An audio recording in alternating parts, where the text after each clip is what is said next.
guys, welcome back to the channel, or welcome if you're new. In today's video we're talking about some preparedness items that you really ought to have but you might not be thinking about. This is all based on the fact that if you're new to prepping and somewhat things could be a little bit confusing and a little bit overwhelming. September is Preparedness Awareness Month and this is my contribution. This is my third video to help you guys out. So it is kind of aimed for all of you who potentially just new to prepping, or maybe somebody who already been prepping for ages. Just a gentle reminder in terms of missed some of the items. So I'm going to kick off, guys, with a water filtration system.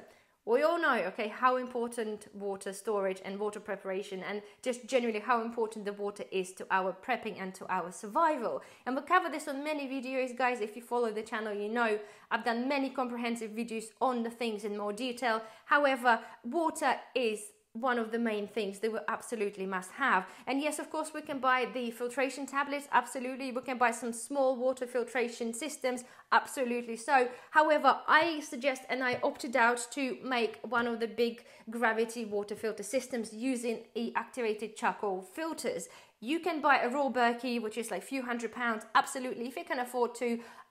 Obviously that you can. However, we opted out to make one of ours for it was under £70 and it's very, very basic. However, I'll put the link up there so you can have a look if you're interested to. And the reason we're doing this, guys, yes, of course, as I said, you can buy really small filtration systems. However, if you have a large family, if you got more than one person, you kind of really need a little bit more water than just your tiny little straw. It's fine if you're going hiking. However, we are talking about preparedness and we are talking about kind of bagging in. So I think it's very important to be able to have a large water filtration system that's able to filter enough water to kind of water your family. At the same time, obviously, it's very important to be able to have an ability to harvest your water. And we'll cover this before, guys. You either have a water butt or the IBC tank, or just a little basic tarpaulin and a concoction you can make to collect rainwater if you need to. So this is my number one. Number two, guys, again, it might come not a surprise to some of you, however, is lighting, absolutely, but we're talking about the solar powered. We have a solar system installed in a house that's able to charge up many things, so if we don't have a power, we're able to charge certain things and keep our fridge and freezers going. However, if you, again, guys, if you're new to this, yes, you can buy a lot of torches that battery operated. However, you'll be always relying on having your battery stocked up. And to be fair, the batteries are not cheap. They do go out of date, and obviously you have to stock quite a lot. However, we're talking about the solar lights, and you guys, you can buy nowadays so many things. Any solar light you can buy for the garden will be kind of probably acceptable. However, there's a plenty of torches, plenty of things you can buy that are able to charge well solar. And we're talking about solar power, guys. Those things don't require a direct sunlight. They will just charge slightly bit slower if it just on a normal light, and it will save you on aggro, and you don't ever have to worry about charging your torches and lamps. So next things, they're not in any particular order, guys, but I'm just going through them. And I stressed this so many times before, it's manual openers. If you're prepping, you know we all stock up on tins. Every time, like we go shopping, we're prepping, we buy tins because they give us such an array of food and proteins already, some of them already ready to consume.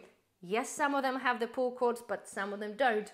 And sometimes pull cords break. If you might have noticed, guys, that the quality of tins now is actually far worse than it used to be a few years back. So nonetheless, it is super important, guys, to have a basic, and I must stress, a really basic tin opener. I have one of those here. This was from Asda and they're like still 50p. This is the only supermarket ever seen them being so cheap. You can buy them on Amazon, but like £3.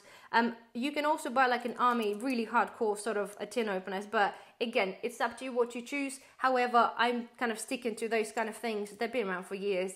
They work and have a few of them. I literally have a couple kicking around any place I have some tins. I always have them, and I think they're super important to have. So don't forget it. If you stock your tins, always have one of those, even if you stock a pull cord tins. Next thing, guys, we're covering vaguely, and I'm not having this on display, is the hygiene.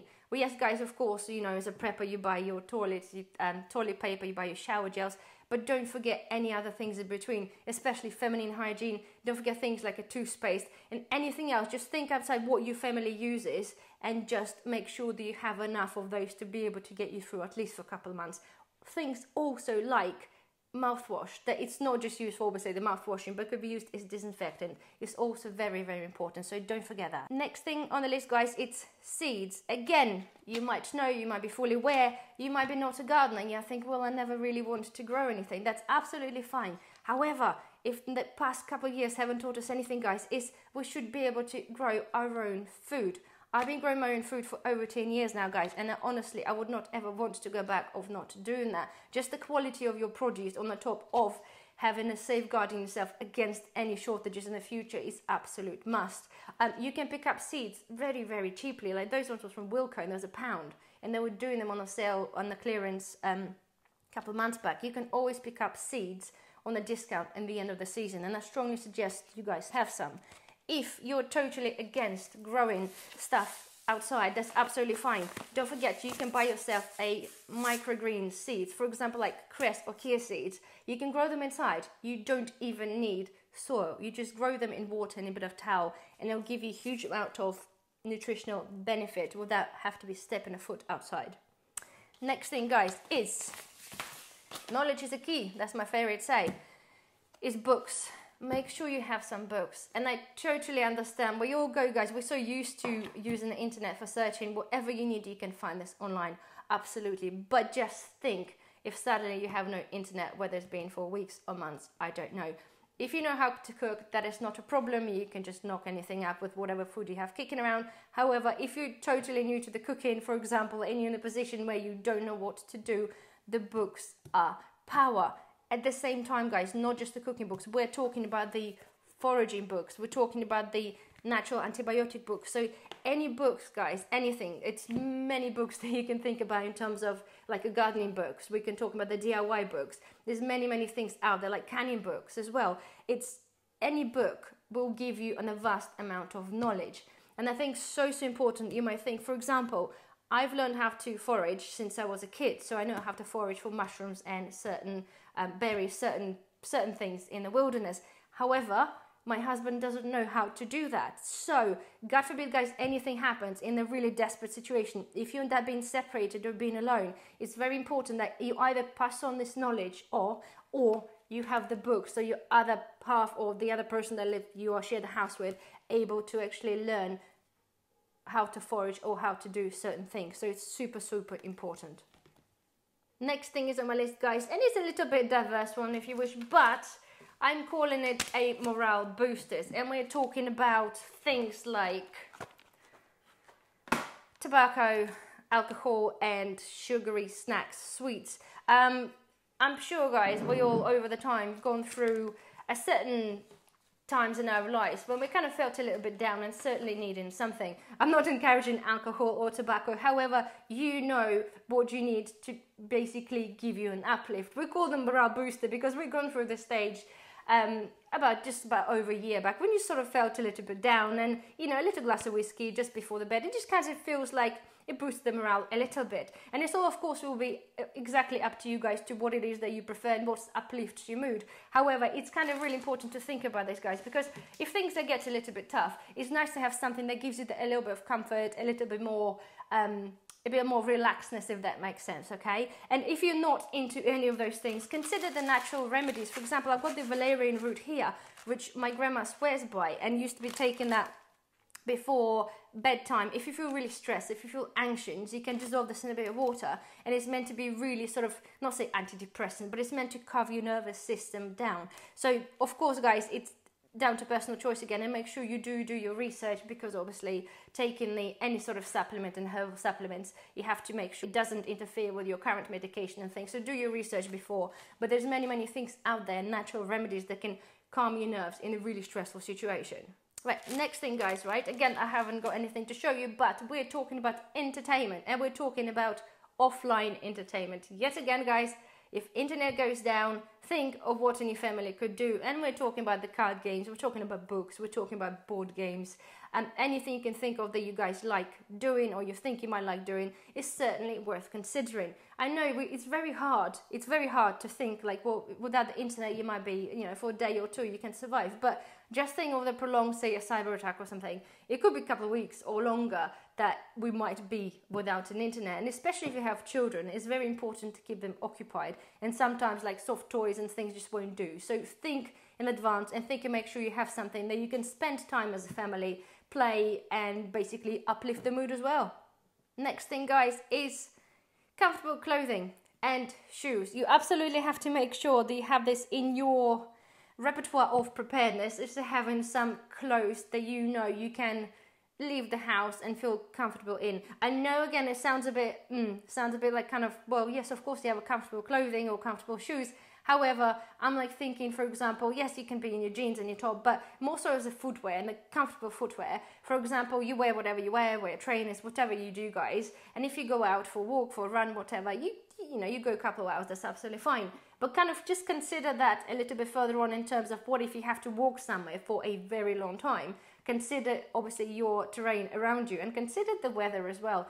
Having like a waterproof jacket, waterproof trousers, things like this. Just bear this in mind and sort of just for a second think about if you suddenly had to walk, say, 10 miles, for example, somewhere in a really horrible weather. Just think what you will need to protect you and your family and get you there in comfort. Next thing, guys, on the list is, again, first aid kit. Yes, it's absolutely basic. You probably already thought and started preparing it. However, guys, think about slightly more comprehensive. As you go, we all start with something, and you probably have your plasters, you got your disinfectant spray, things like this. But think just a little bit further on. And as your preparedness journey go, try to grow your first aid kit into a slightly bit more wider range of products. I've done a video, and again, I can put the link up there, where I've literally showed you my whole box of the things that I have as a prepper for any eventuality, and includes many things like braces, supports, and things like emergency tooth repair kits. I mentioned this before time and time again during the COVID times when the dentists were not able to see people. Something that you'd be able to kind of get yourself out of trouble and out of pain with something like this could literally mean night and a day. So consider this and think outside the box a little bit. At the same time, don't forget your prescription medicines. If you're able somehow to be able to have a little backlog of your medicine that you need or your family needs, then it's very important to be able to have this. Next thing is a bit of a bonus items, okay? But again, could not be for anybody, but consider any sort of self-defense items. And I'm not going to kind of beat around the bush there, guys. Just think about what's legal, what's possible, and consider be able to have something. Again, some of you, especially with the new to prepping, you might not even consider, or you might not even start thinking sort of on those sort of lines. However, don't forget, guys, if things get desperate and whatever is that the situation might be, people also will get desperate, and you have to just make sure that you're able to protect yourself, whether you're in the house or outside. Just make sure, just think outside the box and think of things you can have with you or keep inside your house that might be able to just save your life potentially. Next thing, guys, again, it's probably something that you already have. It is a map, and we're talking about the basic paper map. Do you remember those days where you used to drive and you drive behind the car and you see like a massive AA map in their, in the back of their boot? And this is kind of things we're talking about, okay? We're so used to on GPS, okay? Like literally, wherever you go, you put if you don't know where you're going, you put your GPS and you put your sat nav on and you go. However, again, if the things are down, what you're gonna do? It's only important if in a scenario somebody said, actually, we're evacuating a city and you need to go to there. So chances are you'll be probably walking rather than driving, again, because you know what happens in a panic. So, but it's very important to have a map. So then you can able to actually get from one to B, or knowing at least roughly where you're going. We bought a map for our bag out back, and it was like £7 something. Not even £7, £5 I think it was on Amazon. And it was really comprehensive map. Yeah, it's quite a largish one, but it's the best £5 I ever spent. Even if I don't have to use this, guys, it's there, and it's there as an emergency. If we know we have to walk somewhere or get somewhere and we don't know and can't rely on our phones, I have something tangible that I can look and see where I'm going. And next thing, guys, it is activated charcoal. I could have added on to the first aid kit. However, I think activated charcoal is one of the must things for preppers. And I don't know whether many people kind of use it or or many preppers actually even understand. I'm sure many of you do, guys, so I don't want to discredit anyone. I'm sure many of you do, but the activated charcoal is so good for you. First of all, guys, you can use activated charcoal as a toothpaste. I've got them here. It's in the tablets, but you can crush them up, and you know they do charcoal toothpaste, right? So it's meant to polish your teeth. It's not the best to be used by itself. However, in a desperate scenario, guys, you can crush it up, and you can brush your teeth. Like they did all days, guys, when the people couldn't have toothpaste, like the war times, they used charcoal just to brush their teeth. So this is the next best thing. Secondly, as well, guys, activated charcoal is really good for food poisoning.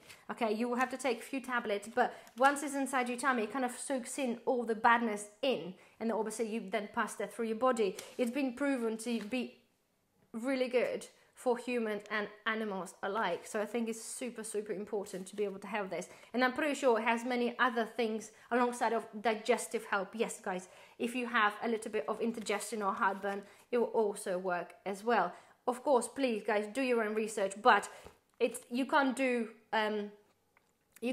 take too many, if that makes sense. It all depends on what you're taking this for. However, please do your research, okay? And I've done this before, cover this. I strongly suggest having a look at the charcoal, but get them from like a Polish brand thing. Have a look on eBay, because the stuff I've noticed on Amazon, okay, they sell them from kind of different countries, but they are in like a tablet, like a normal tablet, from the silicone thing. Not silicone, but you know what I mean. But I strongly suggest, again, my grandma been relying on those for years and years, and it literally absolutely swears by them for many reasons. So have a look if you're interested. I think this is one of probably, not say the most important ones, but I think it's mostly probably most forgotten about and not thought about item for your prepping journey. So there we are, guys, okay? There are many other things I'm sure I can add on to this list, but I strongly suggest, if you're new to prepping, okay, have a look at my channel. I've got a whole playlist for the prepping videos, and we cover literally an array of everything in a more detail than that. So anyway, well, hopefully you guys find this helpful. Don't forget thumbs up, subscribe if you haven't already, and I shall see you in the next video. Bye bye.